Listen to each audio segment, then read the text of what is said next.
Hello, hello, hello everyone, and welcome to this week's Talking Stick Show. So sit back, relax, and we're in for an interesting, incredible show. So I'd like to firstly welcome my host, the great, the wonderful Laura Massey. Hello. Hi Dale, good to be here. Hi Hayley, nice to have you on Talking Stick. It's a pleasure. Thank you for inviting me. And so Hayley's been on back in the day when I first started doing the Talking Stick shows. Hayley came on, I think, 3 or 4 times in the end. I always invited her back because I really enjoyed having conversation with her. So it's an absolute honour, Hayley, to have you back on. I think the last time you were on the Talking Stick was about 9 months ago. So what's new then? And for those listening who've not heard about you, tell the listeners a bit about yourself and what you do. Yes, so it's a real pleasure to be here and to have this extra growth of spectacularness basically that you've created. So yeah, I'm chuffed about that. So I am an artist, more in the realms of sacred art, a shamanic practitioner and healer, and also, as you put it, a fashion rebel, I think you put, which is definitely much more appropriate than a fashion designer because I have broken every rule in fashion college without a doubt. Yeah. Incredible stuff. And so a bit about your background then, and shamanism and that connection, because today we wanted to talk about shamanism and all the different aspects involved in how shamanism can grow us and how we can use shamanism to heal. So do you want to tell the listeners about your experience with shamanism? How did that connect to the art as well? Well, the word shamanism didn't even really come into my picture, into my life, until I kind of understood what that meant. But when I did realize what shamanism was, it was a light bulb moment. And because I had already, what I would see or perceive as I was already doing the work, but absolutely had no idea what it was. I didn't have any labels to say this, oh, this is this. It was just, I was just, my one thing is being connected to nature and always constantly wanting to do little rituals outside, like really simple little things. And if I was going to go right back, I would say I was I was a Christian when I was probably about 9, 10, 11, quite young. And I used to go to church, and I believe now it was because I knew that there was something more than just us humans, and I strived for connection of whatever that was. And so in my innocence, I guess I was going to say naivety, but it's actually my innocence. That's all I knew through my parents. So that's what I did, and I really went for it as well. I went. Do you remember Billy Graham? And he's not alive anymore, but I went forward at Billy Graham, and because of wanting that connection. And then as I became a bit more aware, these things were sort of like happening in my life, experiences that I couldn't explain. Um, like in dreams, like flying at night, going literally coming out of my body and going around the room and things like that, and doing what I would now call a ritual, a ceremony in my bedroom with candles, not knowing what I was doing because I was too young, and then having an experience of flickering candles and then it going out and things like that. That was when I was really young, anyway. And then as I got older, I started to do more ritual stuff and connect, just explore different places and different people and yeah. And then I started to realize, okay, this isn't Christianity that I'm feeling, and I don't have anything against Christianity now. But I can't say it certainly made me go. It's just not my thing, and I respect it. But I realized it was very much earth based, and then yeah, time would go on, and then eventually I found myself doing some training with the Sacred Trust with Simon Buxton, and that's where I initially, or officially, probably should I say, not initially, officially stepped into the realms of this work I'm doing. And that came from being in a place in my life where I was in a very dark place, and I kind of was striving for something, like really striving for something. And then I knew about the Sacred Trust for quite some time, quite a few years, because I did the ecstatic dance training with Rebecca Hanscom as well. So I knew him through her. But it took me years to suddenly go, right, the Sacred Trust, yes. And then I applied to do 3-year training, and then done other courses with them as well. So, and it really just opened up the door for me. And everything that I had done to that point literally was like a jigsaw puzzle. Just went slot, slot, slot, slot, slot. And I was able to articulate it and understand it in a way that was, known to lots of other people too, even though it's still quite taboo, I would say. Laura, go ahead. Do you want to, you look just like you were raring to speak.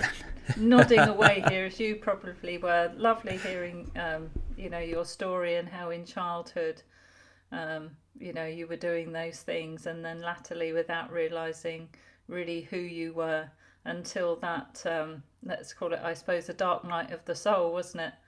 That gave you that big sort of aha and that big propelling forward. And I think there's many who will resonate with that, like me, and it's just great hearing someone else, a sister out there who's done the same sort of thing as Dale and me, and so on, and without really knowing that we were probably born to be shaman, that we planned it before we came, and we've probably done it many other lifetimes. But I love the variety of shaman that are out there. So I'd love to hear more about the sort of ceremonies and rituals you do, and how you experience shamanism, how you deliver it to the world. The thing, I'm on a journey within this work that I will be on until I cross over. So I'm forever clearing out. So if I'm not doing the work, then I can't really offer it to other people. So I'm constantly, I know that I'm experienced. I know that I've done a lot of work on myself, as well as understanding about teaching and healing work. But without a doubt, I will continue to work on my sovereignty. And the thing that I've really come to realize and understand is about the word sovereignty. So I guess one of my biggest passions is to inspire and entice people to stand up and be their own selves, be their true selves. And I'm doing that under the umbrella of shamanism and creativity and things like that, and movement, which is all the same, all the same. There's no separation between all of those things for me. And so how I'm offering it out into the world is through the eyes of me wanting to inspire people to be there, to embrace their sovereignty and their true self. And that is this is partnership with the spirit, right? As we know. So everything, whenever I act upon anything, I'm always journeying. I'm always just walking in nature or doing some divination work. Hey, show me. Because I don't want to come from my ego. I wouldn't come from my ego. I want to ask the spirits, and they're in charge. I am the vessel, I am that, but they're in charge. So that's the first port of call for me, as probably all of us who work in these realms. So creativity, like I've mentioned, and ritual and ceremony always driven from them. And I have to say, they deliver very well. They've got loads of like little and big ceremonies out there, and going on the ceremony factor, I really believe that it doesn't. You can go into a big, massive 5-day, 1-day ceremony all day when you're delving deep in, and that's powerful, right? But I absolutely believe intention drives everything, and if your intention drives a very, very simple act of writing down an intention that you want to let go of and burning it on the fire. If the intention is there, then I don't doubt for a moment that that is going to manifest in people's lives. So it doesn't have to be this kind of big hoo-ha with all singing, dancing, around. It can be really simple. The intentions. So what was it like being in the Christian traditions, then going into shamanism? What was it like for you experiencing on your course you did and the training you did? What was some of the things I wouldn't say personal experience, you'd have to tell me those, but what was it like transitioning and figuring and learning from, say, a tradition or oral teachers about truth and reality and the nature and the aspects of the wind? What was it like for that? Well, I went from, because I was searching, so I really understood Christianity when I was young. And then, in truth, I went the complete opposite. Almost like I kind of became a rebel, not a rebel of it, but I just didn't, this is just my journey and it's not how it is now. I just want to make that very clear. And so I became I just didn't like it's a religion, and I just didn't like how formalized everything was. And we were told that it was good and evil and la la la.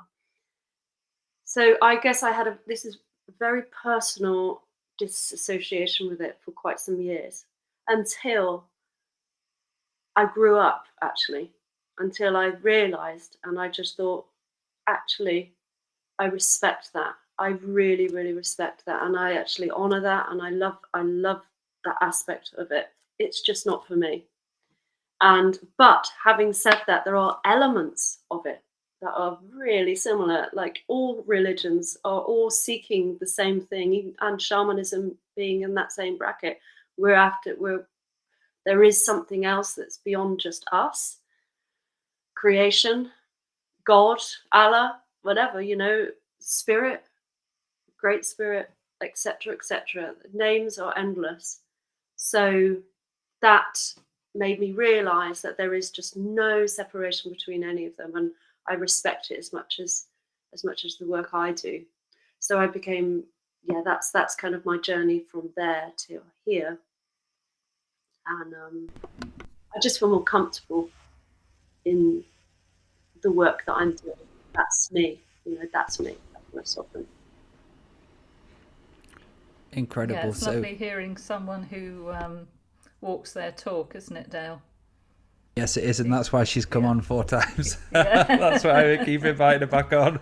Because and I love it that you use the word sovereignty, because there are some who don't teach that within shamanism, and for me that is, it's that self-mastery or mastery of the self and the sovereignty of your own self is so important in this work. Otherwise you don't know what you're handing your mind, body and spirit over to, do you? So it's really great to hear you talk about sovereignty as well.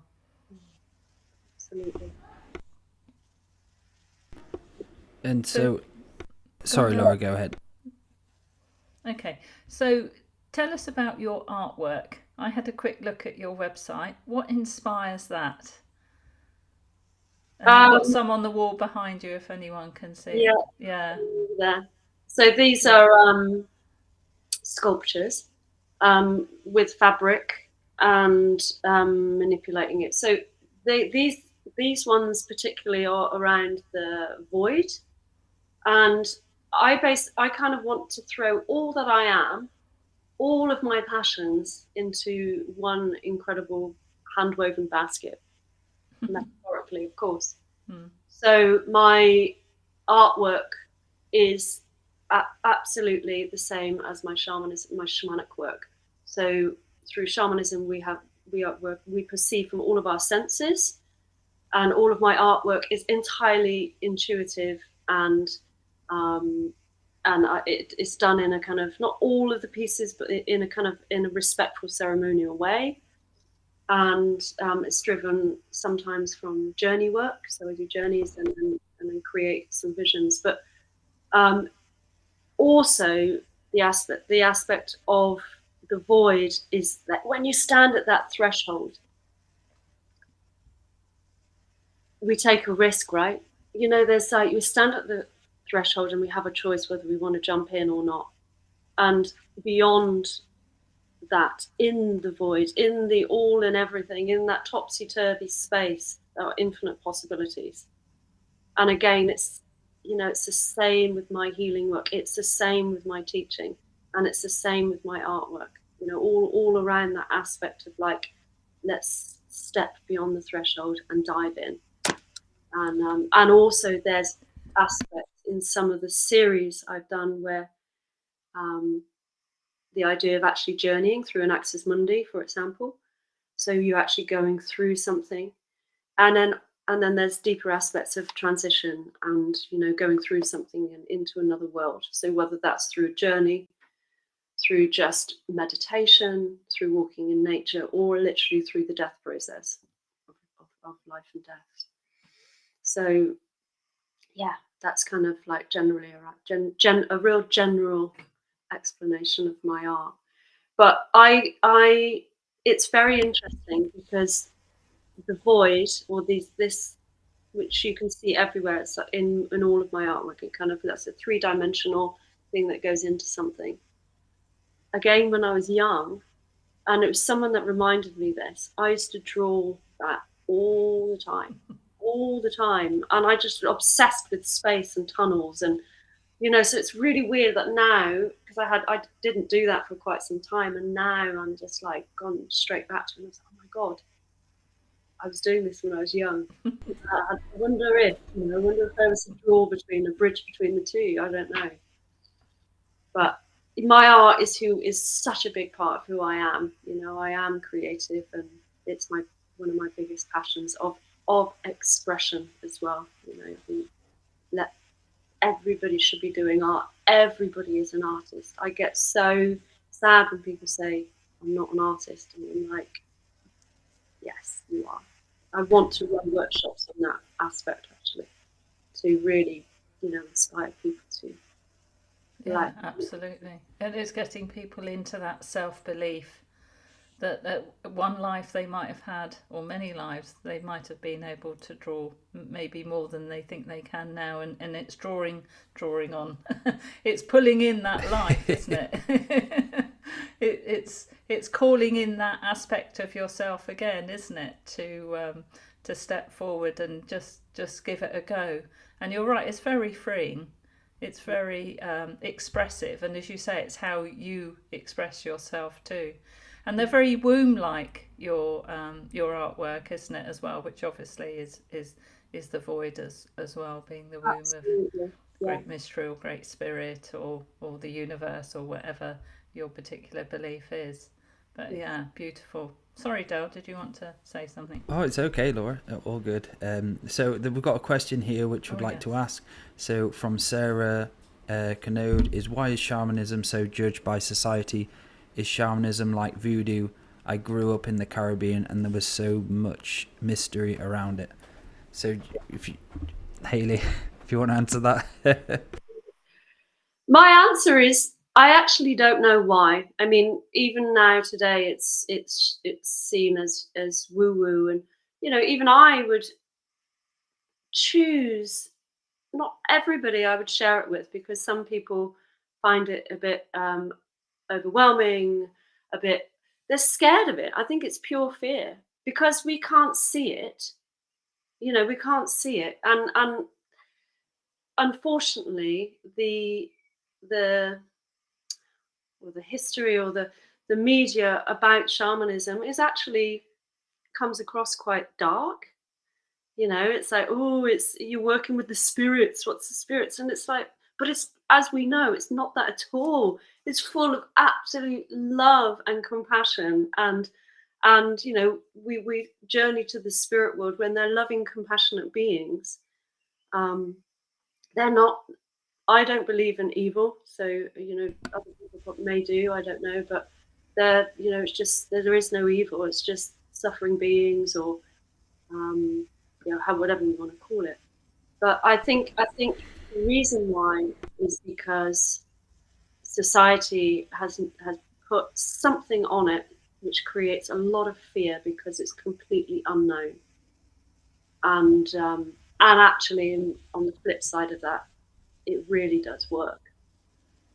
That's it. And I feel like sometimes in society, like with shamanism, people need something where they know everything and what it is, and there's a huge label to it. With shamanism, there's so much mystery to it, and the mystical, and it's about experience, isn't it? It's, you can be taught as much shamanism as you possibly taught, but if you don't fucking experience it, then it means fuck all. And that's, for me, was learning shamanism is one of the most important things for experience. You have to have the experience. So yeah. Yeah, absolutely.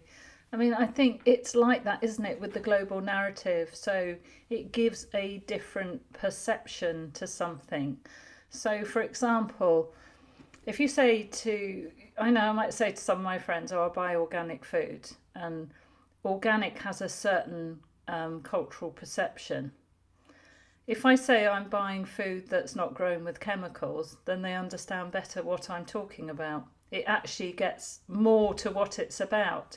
So sometimes I don't use the word shamanism or I'm a shaman or anything. I work with the natural world, like you said, Hayley. Or I do self-mastery, but it involves working with the natural world, because the natural world is the other dimensions. The natural world is the spirit world. That's not an unnatural world. It's just that it's been made unnatural by the global narrative. It's totally natural to the three of us here and to many of the people listening. So it's getting over that sort of stigma and that vision that it's been given, isn't it? That label of it. And the more people like us three here, and Andrew and Maty and loads of other people who do this, make this a more I don't know whether to use the word normalise or make it part of our daily life, then it brings it more into mainstream. I mean, certainly my friends are much more acceptable of me, I think, now than maybe they were, because you can bring it into this world, as you know, Hayley. You can bring it in and make it enjoyable. It's meant to be enjoy. The whole thing of it all, isn't it? It's meant to be done in joy. The prayers are meant to be done in joy, the ceremonies, the ritual, and you're meant to get a good outcome or co-create a positive co-creation with Great Mystery and Great Spirit and the universe and the spirit world, whatever you want to call them. It's actually here to enhance our life, because we're natural born beings, aren't we, of earth? We're here to work with the earth. So I think it's shamanism is a difficult, sometimes can be a misleading, maybe, but that's only because of what's been put on it, isn't it, by society. And that's it. It's going out, experiencing, feeling, having a fire. Like, you could all get majority of people in the world to have a fire or go out under the stars or just something natural, and you're like, that's shamanism. And so we in aspects we all have and do shamanism in different areas of our life, even if we work full time and so on. So the stigma behind shamanism as well, I think a lot of movies, a lot of darkness from before has kind of like bled through a little bit on the movies with shamanism and negative voodoo stuff. So we've got this perception of shamanism as we grow up as a kid from movies and so on, but it's so not like that. It's so natural and it's so beautiful. And have fun as well. If you want to go into shamanism, you want to learn shamanism, remember not to take the serious stick from your ass and enjoy yourself. Really fucking enjoy yourself. Smile, allow yourself to make mistakes and be great as well. And anything you want to add to that, Hayley?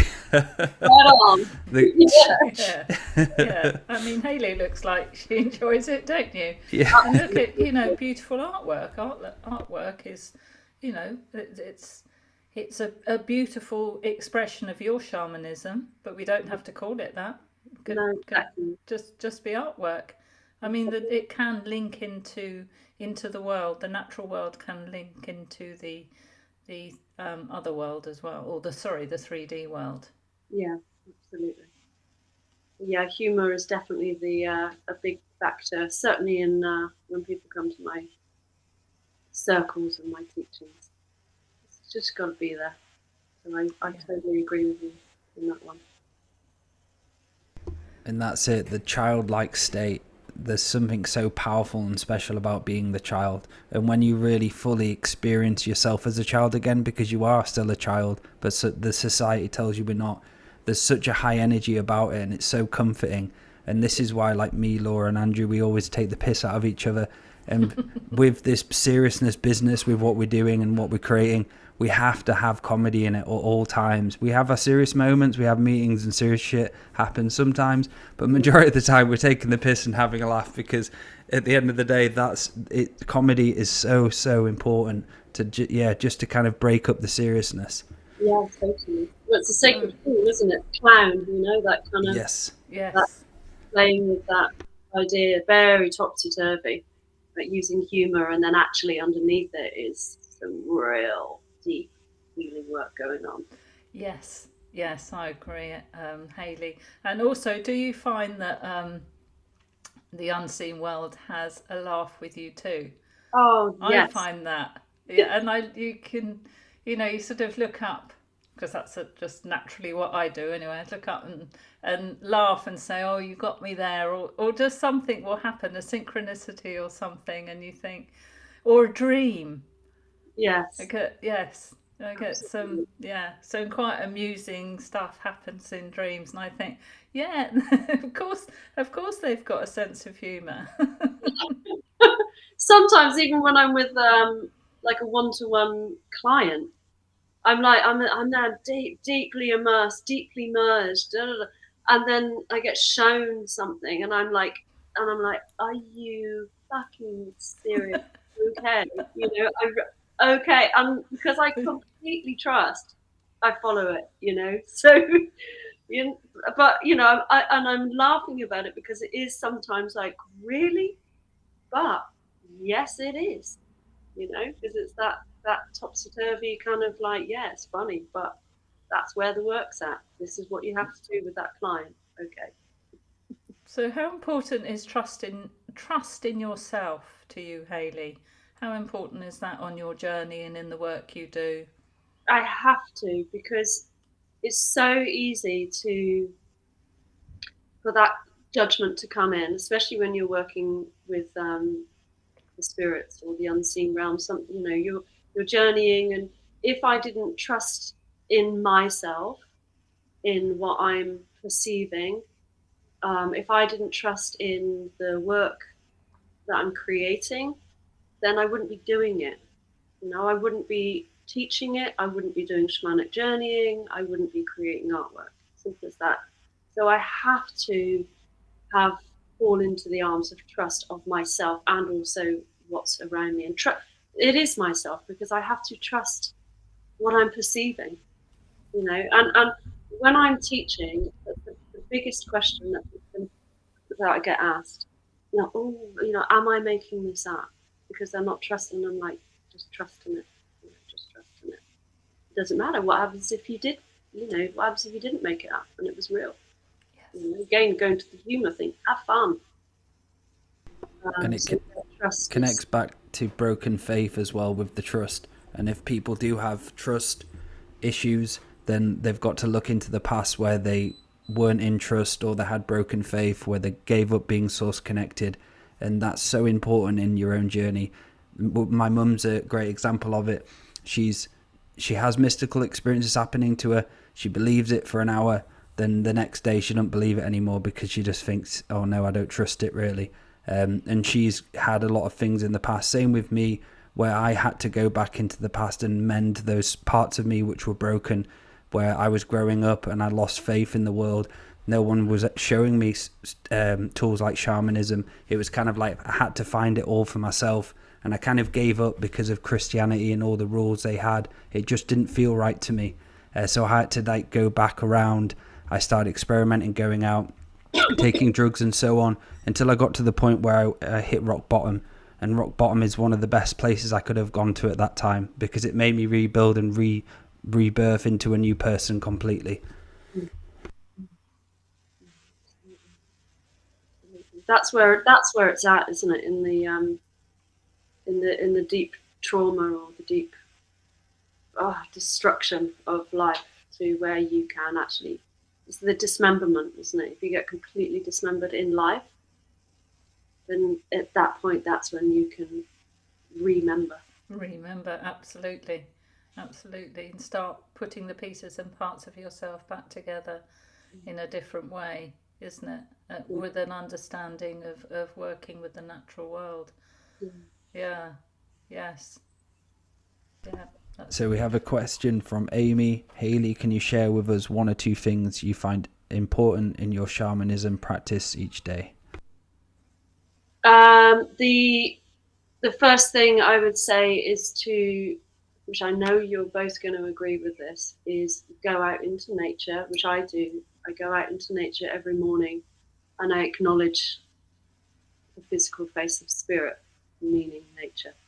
So in the morning, there's bird songs. I'm listening, I'm engaging.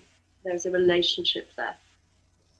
And understanding that I am related to the trees. I'm related to all the little things that are happening.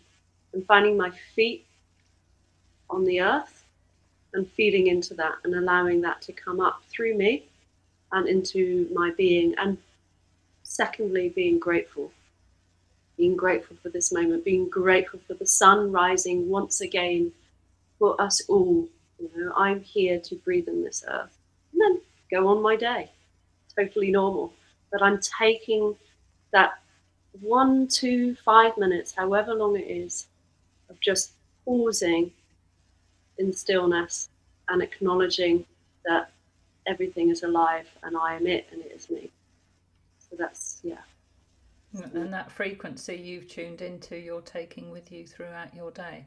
I know we need to top it up regularly, but it's getting yourself in that position, like you've said, and that requires, it does take effort, doesn't it? Because sometimes it's easier not to do these things than to actually put in the commitment to having like a daily discipline, even if it's just walking in nature, but it is a daily discipline to get yourself and with that sort of frequency, that healing frequency.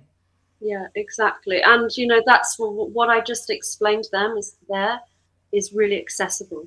So obviously there's other work that I can reel off now, but it would be not accessible to some people because they'd be saying, well, how do you journey then, or whatever. So that's completely accessible and powerful, and anybody could do that.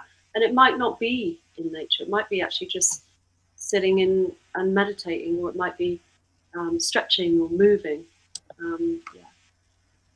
But so many of us do start, I think, with that nature connection, because, like you were saying earlier, it's like you go walking in nature, or you go and you pick up and you bring a stick home, or a stone home, or something you found, and then you extend it. You start going to sacred sites and maybe bringing something back from a sacred site that you've picked up, a feather or something like that, and doing some little ritual with it.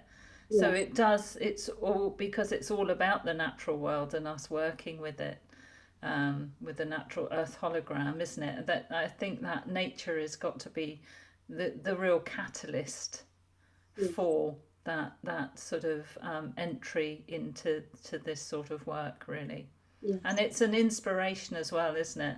Obviously, you take inspiration in your artwork, from the natural world too, don't you? And from nature. Absolutely.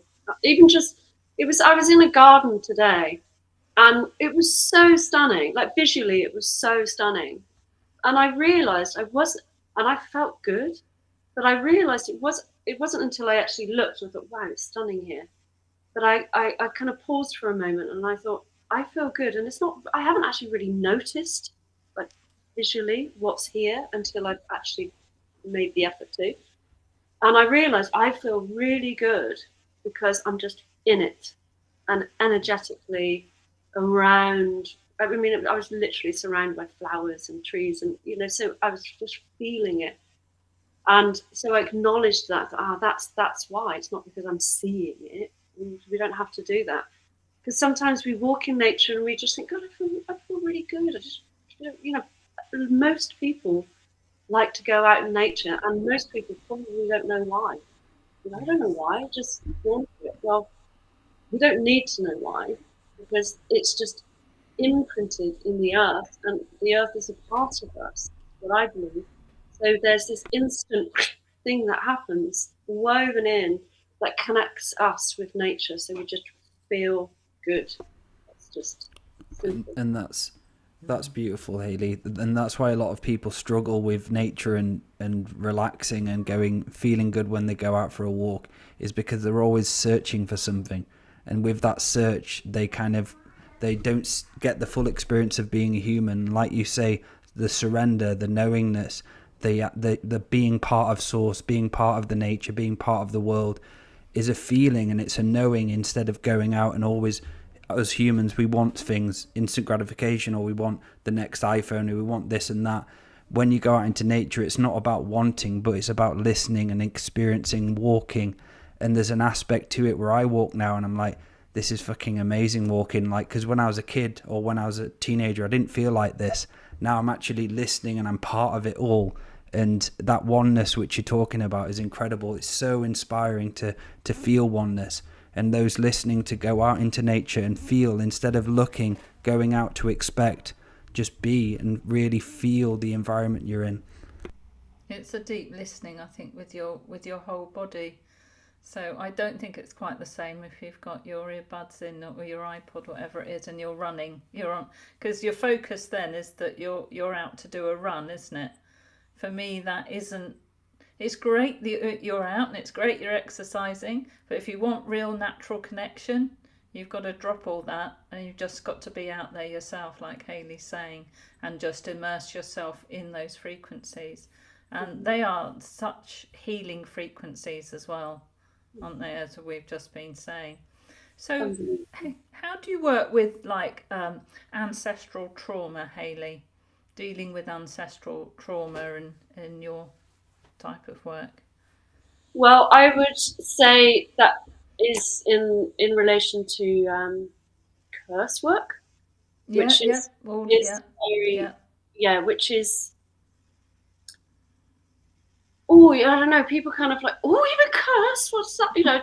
Instantly freak out, like, because it is actually, oh my god, what have I been cursed by? Who by? Go away, and what does that mean anyway?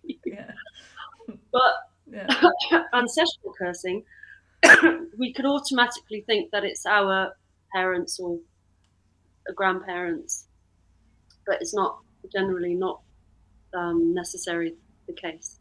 Ancestral cursing can happen way, way back in our line, our bloodline, our physical bloodline, on and on. So there's some kind of lineage line that's happening to us living right now. And if a curse has happened way, way, way back, or not so way back, where, well, I won't give an example now, but if a curse was set on that line,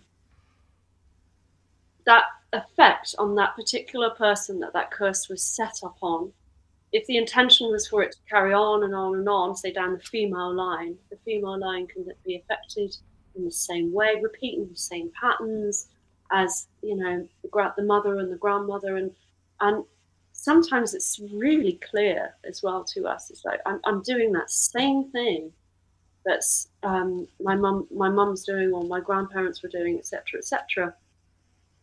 And so until that curse has been unraveled and freed, and so that is set free, therefore that person at that point can then be free themselves and will not carry that forward.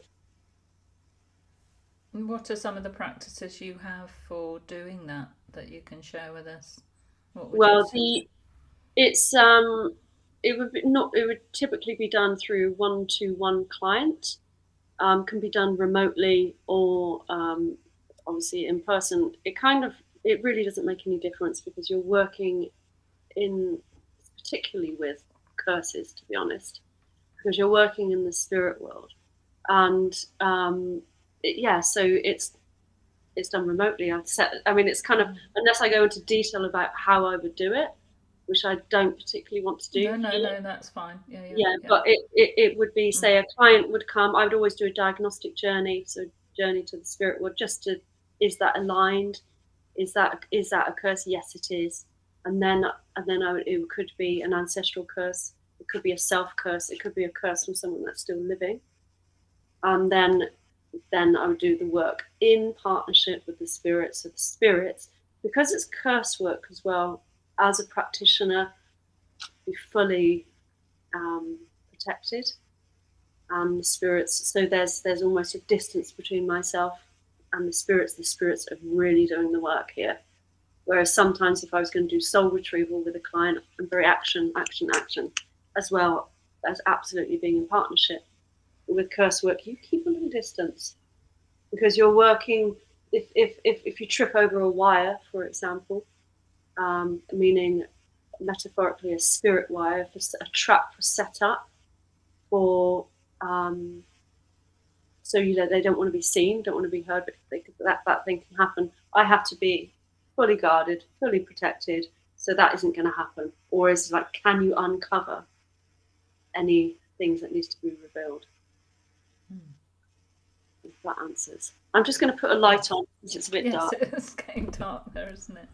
So just to answer a question as well. So Shane, you've asked a few questions and I have read some of them. So I'll answer some of them. Can we send energy?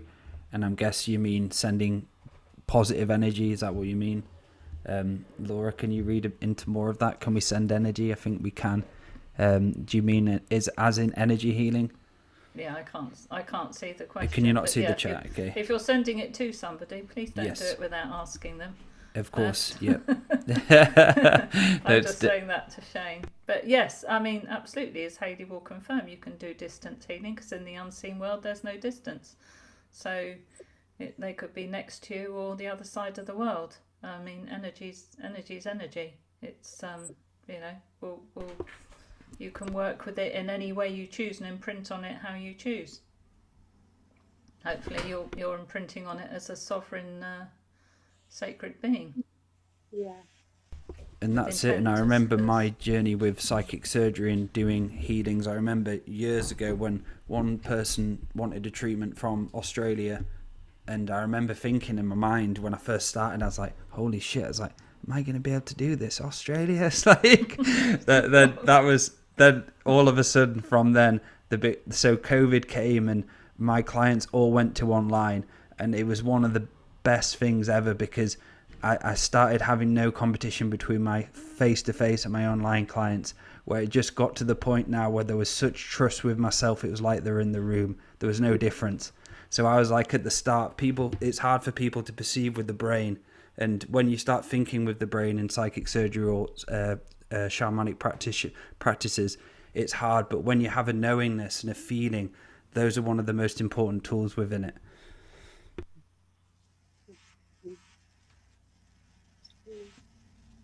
Yeah, totally. Are there any more questions there that Shane wants answered? Yeah, so he's asked a few and I've not.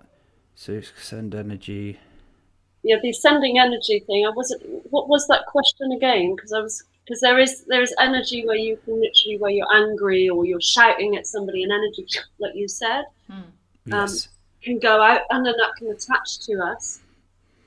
So that needs clearing. That's not, I wouldn't call cursing. That's like negative thought patterns or negative energies that are thrown out that can catch on anybody, really.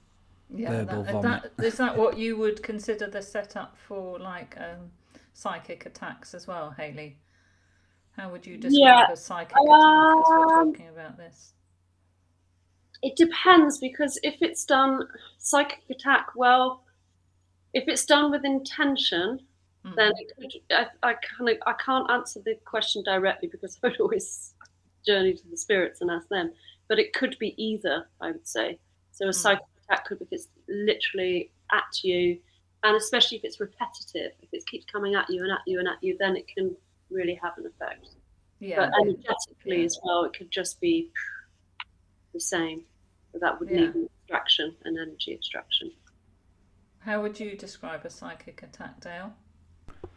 I would describe a psychic attack as someone's potentially their parasympathetic or their shadow or their ego or their unhealed parts of themselves attacking. And you find it time and time again. I've had it in friendships where people have just turned into absolute idiots.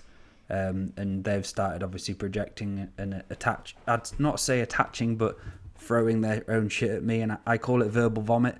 So I've had many verbal vomits thrown at me. I've had demon vomit over me before, where I've depossessed a lady and the demon screamed vomit all over me, which took me 3 days to get out of myself. I felt really weird for 3 days. So I've experienced all type of projections, and again, even projections from you guys listening and in the show. I do work on myself to protect myself from projections as well, because when you've got over 1,000 people watching and there are a few projections, they can affect us. And I've noticed that from working with Andrew, and when I started doing the shows and I came onto Andrew's show on the Thursday, and we were getting like 3,000 people a week watching. And all of a sudden I felt really anxious, and I was like, what the fuck where is this anxiety coming from? And it was collective projections at me. So regularly I have to start purging. I have to do the inner work on clearing my field, protecting myself. I'm not judging anyone at all. It's just natural. It's just normally what happens. Anybody with a lot of people watching can receive projections. That's just the nature of it. But it's about being responsible and clearing yourself from them, protection and so on. Yeah. Absolutely. And sometimes within those there are judgments, or for me, psychic attacks that I've had, I think, are built up from many, like Hayley said, repetitive, very negative thoughts, like maybe from a disgruntled ex, and or even when you're still in relationship with them and it's going really badly, they can build up and come at you. And I've felt them, come at me in dream time and things like that. So almost for me been like a ball of energy or a wind of something very negative. But also I agree with you, Dale. I think we can also create our own psychic attacks, when we let down our sovereignty, when we're lapsing in those, in that sovereignty. Yeah, we can be really hard on ourselves, for sure. Yes, yeah, absolutely. And it's about not going into fear as well when it does happen. And that was one of the teachings throughout the years. What I've gone through in my own life was seeing a lot of darkness within clients. I had one time where I just had really dark clients with demons and all sorts of stuff attached to them, very depressed and so on. And that felt for me was spirit was engaging me ready for my next level of being able to deal with that energy without being overwhelmed. And when I did the demon vomit over spring equinox, the last spring equinox, it was fucking hard. And like the next 3 days after, like if I was that person 8 years ago, I probably would have maybe stopped the spiritual journey for a bit, because it was so like it was a test of my faith and to keep going and no matter what, I'm in this journey for myself, and my trust and faith for everything is so important to me now. So it is remembering to have fun with it. If darkness does happen to you or you go through some shit like that, make sure you have that comedy to flip the frequency on it, because it's so important. Some of us can just hide, have trauma happen to us, and that's it. We shut our life off for everything again. Yeah, I don't know if you remember, we ought to tell Hayley this on Andrew on one of his shows when he was dealing with somebody who had something like that. I'm not saying it was a demon, I'm not sure what it was, but he said, sit it in the corner with the dancer's hat on. Do you remember that one, Dale? Oh, yeah. Yes. Which is a great way to inject humour into it and actually dismantle any of the fear energies, around it, isn't it? Absolutely. And what about ancestral trauma? If you can go into a little bit about that, Hayley, how you would deal with that with a client without getting too, in depth or saying anything you don't want to bring up now. Now, do you mean, because I would say that's different from cursing, so yes. Through trauma, through childhood, you mean, or through, or even, well, I was like ancestral trauma, more like maybe alcoholism or something that's handed down, which isn't necessarily a curse, but it's definitely a trauma, isn't it, that's handed down? Yeah. So, I mean, if it was someone who, because I do actually work a lot with people who are in recovery, for example, or even just coming out of addiction. Now, I think because it's a classic scenario where you're searching for something, you're trying to fill yourself up with something that you don't know. And if we have some trauma in our lives, we become empty. So there's these empty spaces within us. It's just, if we can say it as a general picture. So something happens, comes in, takes a bit of our soul away. Something else comes in, takes a bit of our soul away. And so we're almost like this kind of sponge, just walking around and then soaking up those things and searching for things to fill those places up. So we drink, we take drugs, trying to find something. So I would, if something like that came to me, I would work with that on a one-to-one, obviously through journey work, but particularly probably with extraction and soul retrieval would desperately be needed. And I don't think I can move over the fact that if it was brought through ancestors, well, there's obviously something that needs to be cut, like a pattern that needs to be cut, I would say. So it's either cursing, something that's come through, or something that needs to be broken. And then also, if they can become whole themselves, their soul become whole again, then that's when they can shift themselves forward. And they have the ability to do that, I believe, with the healing work. And as you said earlier on, this is where sovereignty is so important, because getting the fullness of your I am presence, or however you would describe it, Amy, in your body, and being in control of your parasympathetic, sympathetic and vagus nerve, and wherever programs come in and whatever, is the key to stopping that trauma from carrying on, isn't it, in your life? It's very much part of the healing, isn't it? And yes. the mastery of yourself. Yes, you kind of, in those situations, we're so down on ourselves. We're so in that self-sabotaged place where we despise ourselves. So we just want to shut ourselves off from society. So if there was some pathway that could be opened up to saying you're worthy and it's time for you to maybe take small steps to knowing that you're worthy, and how can we do that? So there's a thing I particularly do called sacred mentoring, which is working with one-to-one clients on their own needs, but also with all of that, like how through. So there's healing work involved, but also they do a lot of ritual work and things for themselves to build little platforms one by one. And so if they've got will and determination and passion, they'll move forward. They'll move through it. They'll be able to detach themselves from that pattern, I believe. So let's talk about soul retrieval, and I'm familiar with soul retrieval. Would you like to just explain a little bit about what soul retrieval means for those who are unaware? Yeah, so when we have this incredible temple, this physical body here that is very, it's earthy, and then spirit meets to earth and meets with the body in the womb, in birth.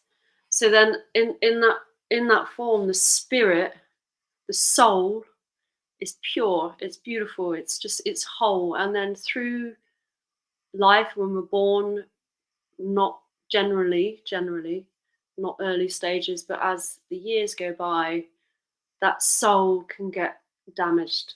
So our spirit, that light being, that energy force, whatever you want to call it, that's that thing that we know is with us. We're not just human.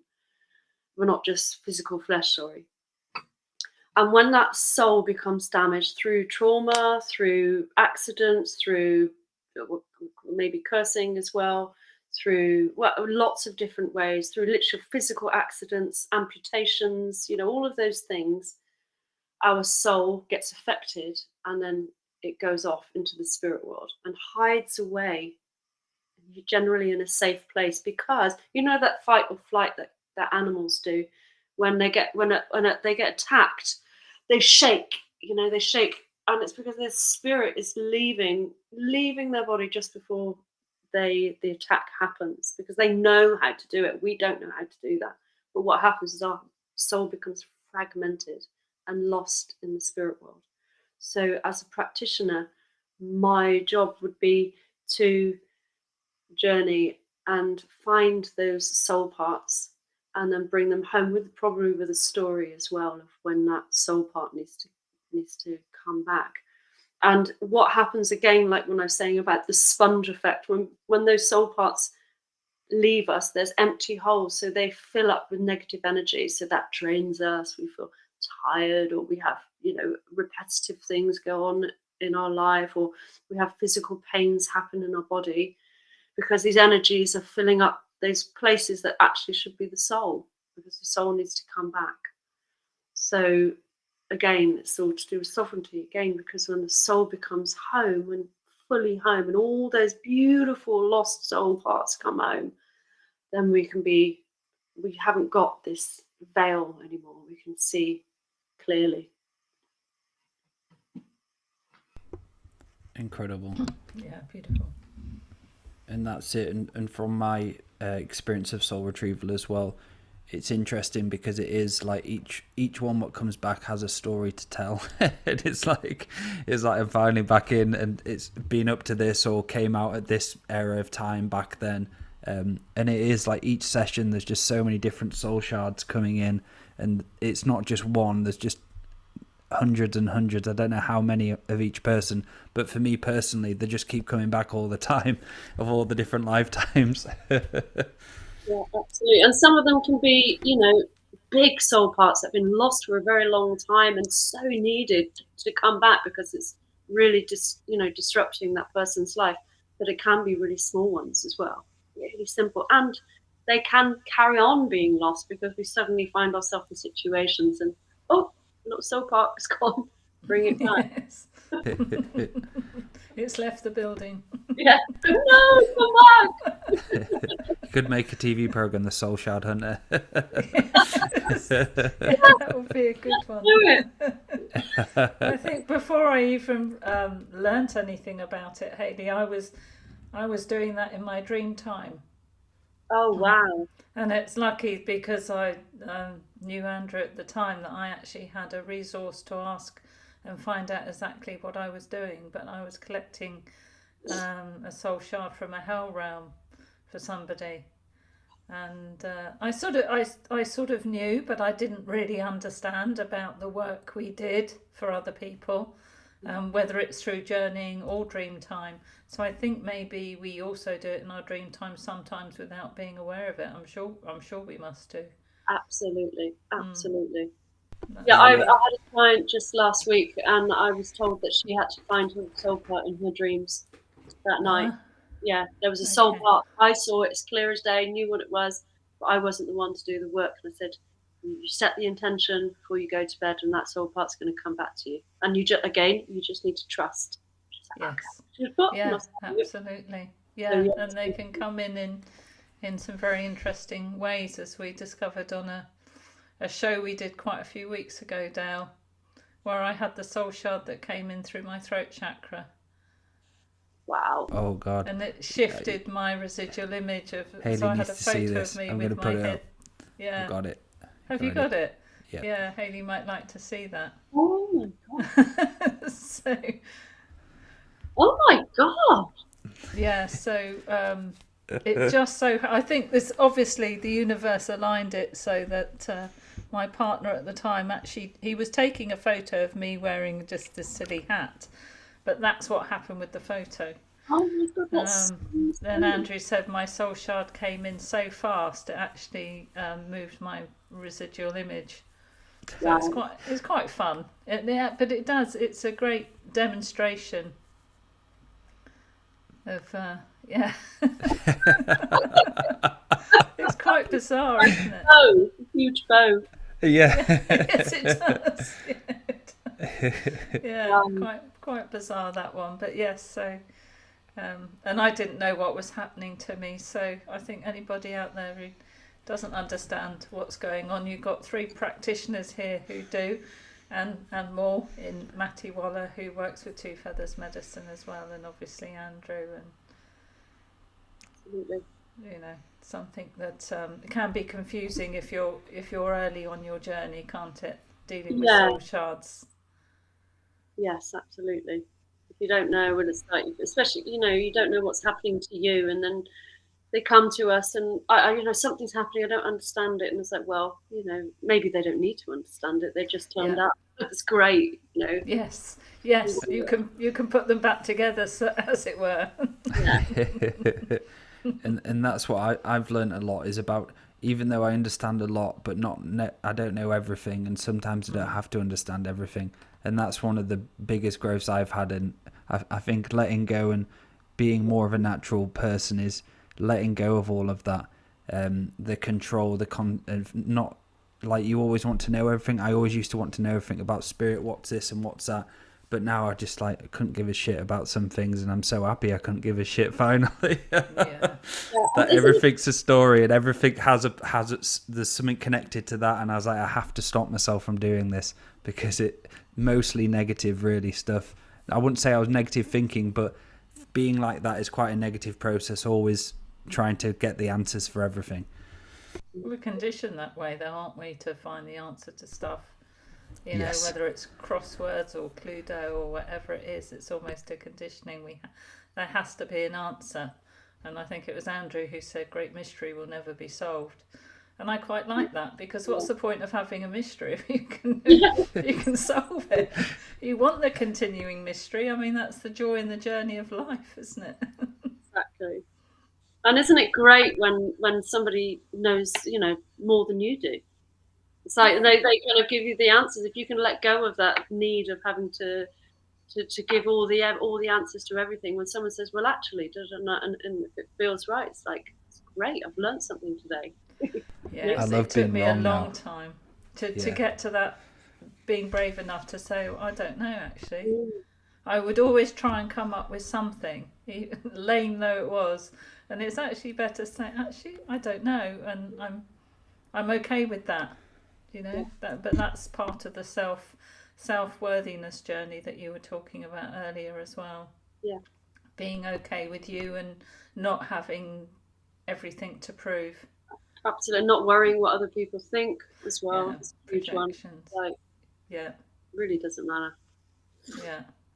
So, from the years of you being a practitioner, then, so what are some of the similarities from the years you've been doing it? I'm not saying what exactly they are, but what are some of the similarities you find in people living in a human experience, what you deal with mostly in sessions?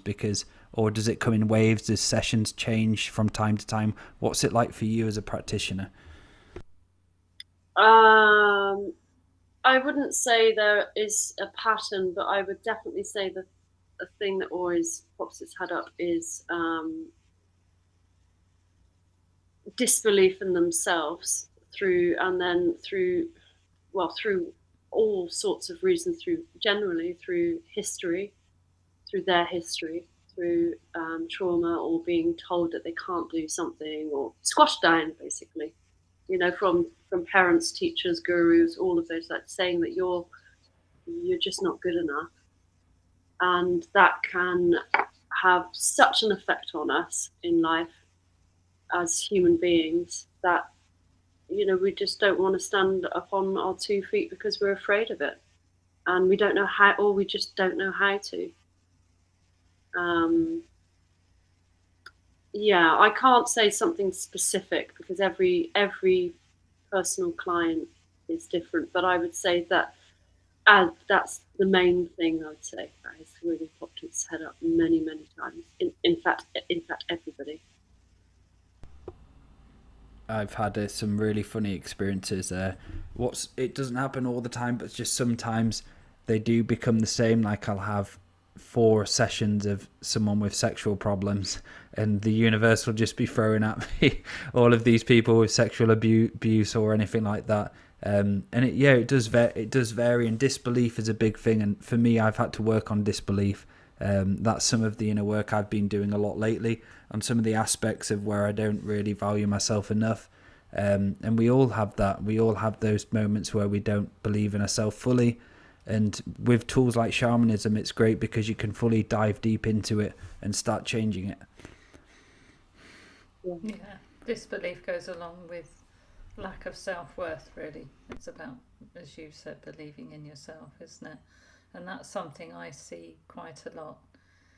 And along with that is not realizing how potent a being you actually are. We actually are within, and how we can, everything's within.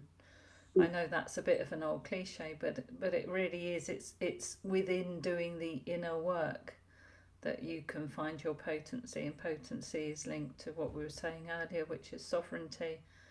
And so many people just allow just so many things to dictate to their life, and they've simply just been conditioned that way, and don't see beyond that conditioning and the global narrative and, you know, the false light hologram and all that. And that's not getting too into any conspiracy thing at all. It's just stating what is there.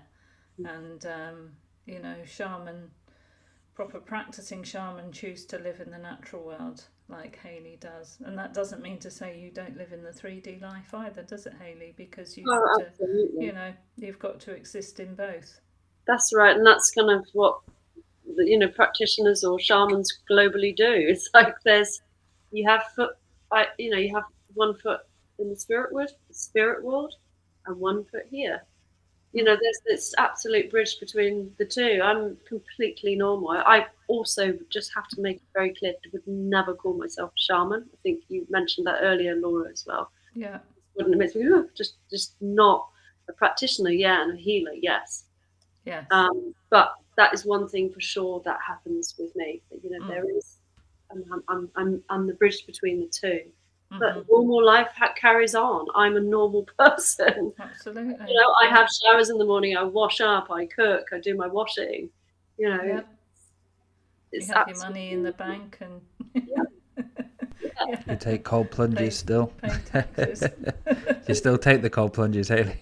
Yeah, every morning. Yes, that's incredible. How long have you been doing that for? At least 2 years, I'd say. Wow. Yeah, I have had little breaks from it, but I've been doing it for quite a little bit now, every day in the morning. It's like as soon as I wake up, it's great. It's that dip in the morning. Yeah. That's my moment, actually, when I said about the nature. I'm actually in my dustbin of cold water doing that.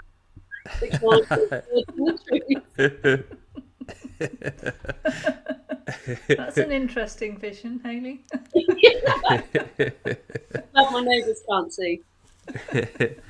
So I'd like to go on to as well is Sweat Lodge and the sweat and that ceremony. Would you like to explain a little bit about what a sweat lodge is? Because I've experienced them a few times and been part of doing them, and they are phenomenal. It's something I really want to get back into because I haven't been doing it for a good few months. Yeah, so it's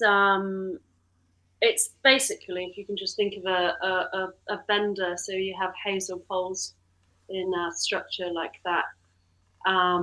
Very, very, it's an earth-based ceremony, very profound, very simple, yet incredibly powerful. So you have this structure covered in blankets, covered in tarp, creating darkness, entirely dark. It's the womb of Mother Earth. So we heat up the grandmothers and the grandfathers, which are the rocks, which are our eldest relative, basically. That's why we call them our grandparents. And then the grandparents come in to the lodge and create heat in the darkness. So it's very simple. You're working with all the 4 elements. You're working with the 4 directions. And inside the lodge, there's generally 4 or 5 rounds, and each round has a theme. So it's cleansing and purifying. You pray. There's a drumming and singing, and gratitude and love and healing. And yeah, it's just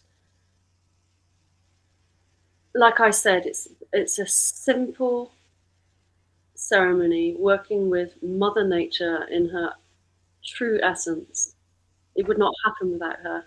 And yet it is so powerful. So many people have come out there, hundreds of people have come out there just like, oh my God, wow, what happened? And just been, and it's just something in that cleansing and purifying process when you completely surrender to it. It's like you just kind of just let go. It kind of really pushes you to that limit of like, like that control and holding on. It's like, well, you just let go and be held by our mother. And the preparation for it then, so with each sweat you prepare the wood, and is it more of a group thing? Do you do it yourself? What's the preparation like for it?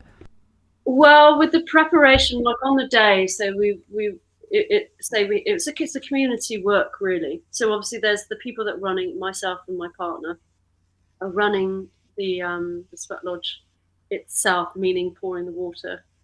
It's all been done. We have the rights to do it through tradition. So we would pour the water, but then the preparation for it is community. So it's like, everybody puts the blankets on, people get the water.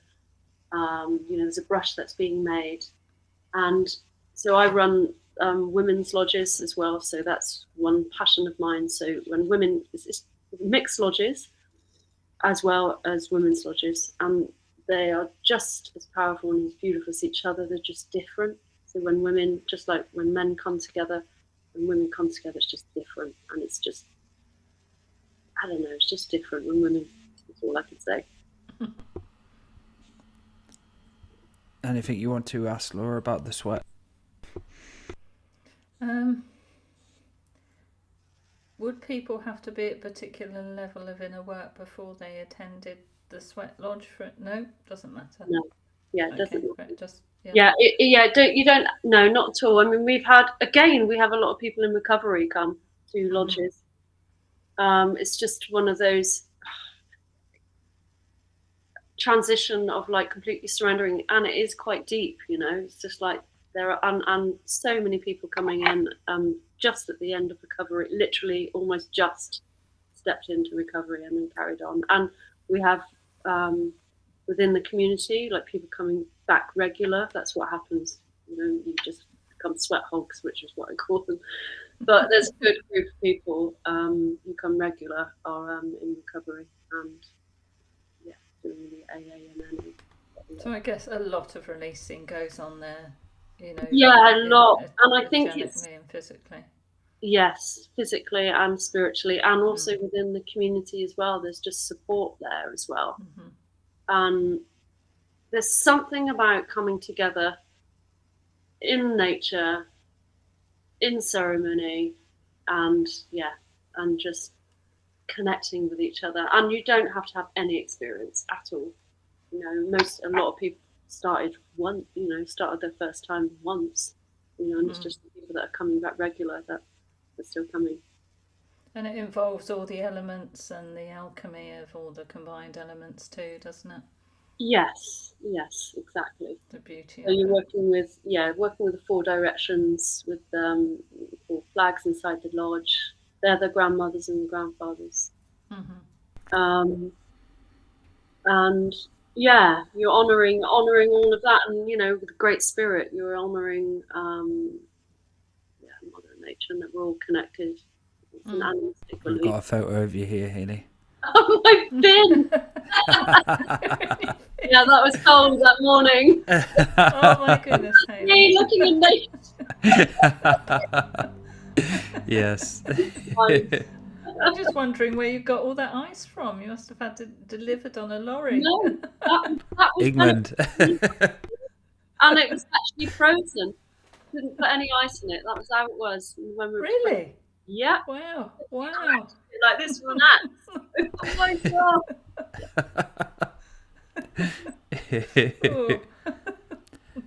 So let's talk about addiction then in shamanism. So what does addiction look like for you, Hayley, as a shamanic practitioner?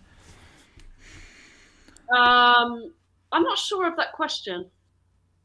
So addiction, so say someone with a drug addiction, alcohol addiction, what does it look like from your perspective of when you're working with a client? What are some of the things going on there? Well, I think I maybe mentioned this earlier. I think when we feel, when our soul is damaged or lost or kind of aimed somehow through our upbringing, through, you know, sexual abuse, verbal abuse, through just not being loved and cherished by parents, or whatever stories are with it, our souls become empty. So we search for things to fill that up. And I do believe that's one aspect of why addiction is in place, because we're just searching to fill ourselves back up again, but we can't. So that's, we go back for more, because we can't, we're not actually filling ourselves up. And I also, certainly through the stories that I've heard, is, you know, this search for something greater. There is something, a belief that there is something more, searching for something that they can't actually quite grasp hold of, where actually, you know, it's here and it's right with us. And that's where the healing within shamanism can happen, where those holes can be replaced back with the soul parts, and therefore there's no need to go back to filling ourselves up with alcohol or drugs.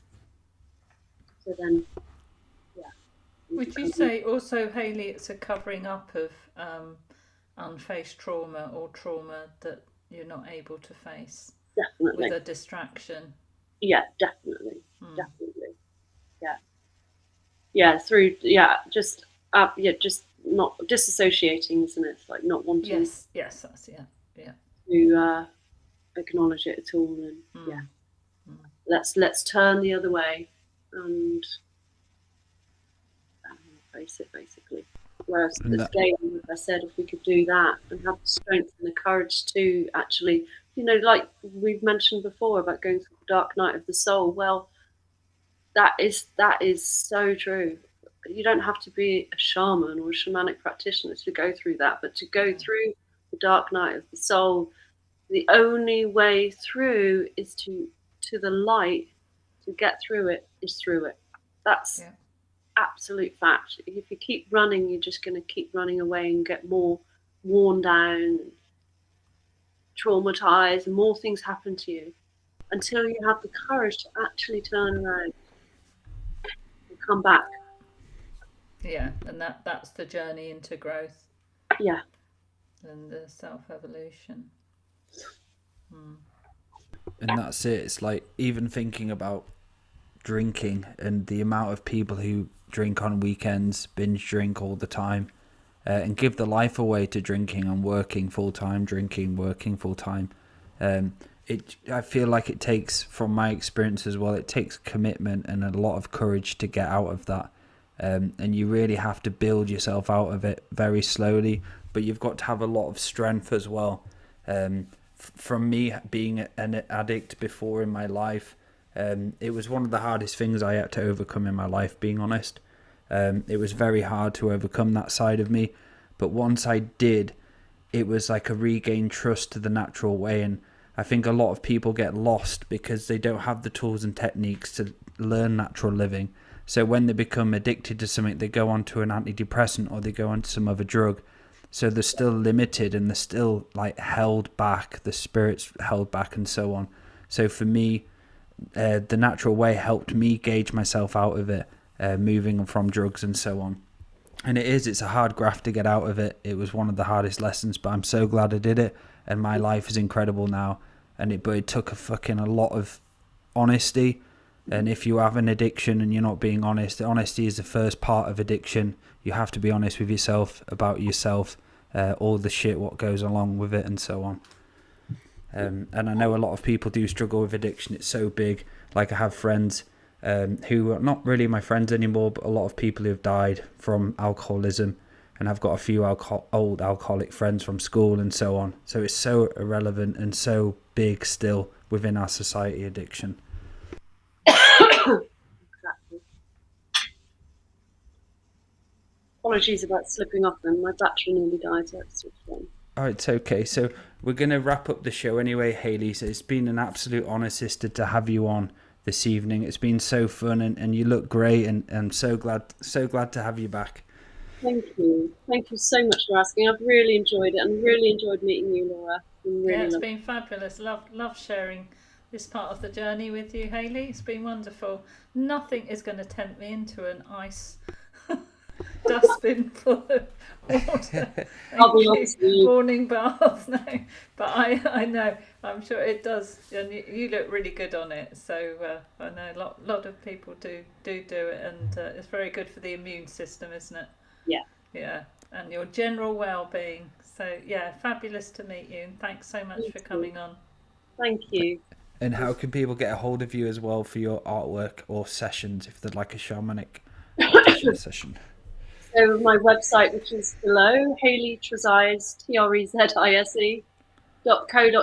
So that is all. I got some artwork there, and my email address is through there too. So if anybody wants any one-to-one healing, or I'm doing an introduction to shamanism in July, and shamanic dance with Sweat Lodge in June, and a woman's Sweat Lodge in June. So yeah, just any interest, anything one-to-one healing or sacred mentoring, just be in touch, email me. Incredible, sister. Fabulous. And Laura, how can people get a hold of you? twofeathersmedicine.com, or you'll find me on Facebook. And yes, you will also catch me on my slot now on Prayer Sunday. So come and sit round the shamanic fire and hear some prayers.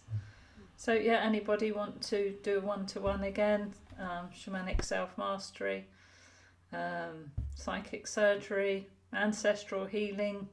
I'm an ancestral medium, so anything like that, you know where to find me. Thank you, Dale. Beautiful, sister. And if anybody would like any psychic surgery sessions, I'm also doing a practitioner course starting on the 1st of May. So if you'd like to learn psychic surgery, go on to daletobin.com as well. And I just want to say thank you everyone for listening, and I really appreciate the comments and feedback as well. An incredible show, and let's go on. Thank you.